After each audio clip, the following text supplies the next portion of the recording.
খুলনার রূপসায় ৩ বছর আগের জরিপে পাওয়া যায় 210 জন আর্সেনিক আক্রান্ত রোগী, আর বর্তমানে এর সংখ্যা প্রায় দ্বিগুণ। সরকারি তৎপরতা না থাকাই এর কারণ। আর্সেনিক আক্রান্ত রোগীদের নিয়ে খুলনা প্রতিনিধি মিজানুর রহমান মিল্টনের তথ্যচিত্রে আরো জানাচ্ছেন ইকরাম পূর্ণ। আর্সেনিকে আক্রান্ত হয়ে 25 বছর আগে মারা যায় জুলেখা বেগমের স্বামী। বর্তমানে জুলেখা ও তার 3 পুত্র আর্সেনিক আক্রান্ত। শুধু জুলেখা বেগমই নয়, এই চিত্র খাজাডাঙ্গা গ্রামের অনেক পরিবারের। সরকারি হিসেবে গত 25 বছর এই গ্রামে আক্রান্ত হয় 185 জন।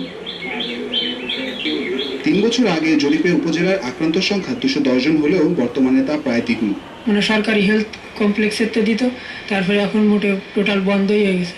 এটা আমরা বহুদিন যাবত পাই না, বছর 3 হচ্ছে আমরা এই ওষুধটা পাই না। ভুক্তভোগীদের দাবি, স্বাস্থ্য বিভাগের উদাসীনতার কারণেই তারা কোনো ওষুধ পাননি।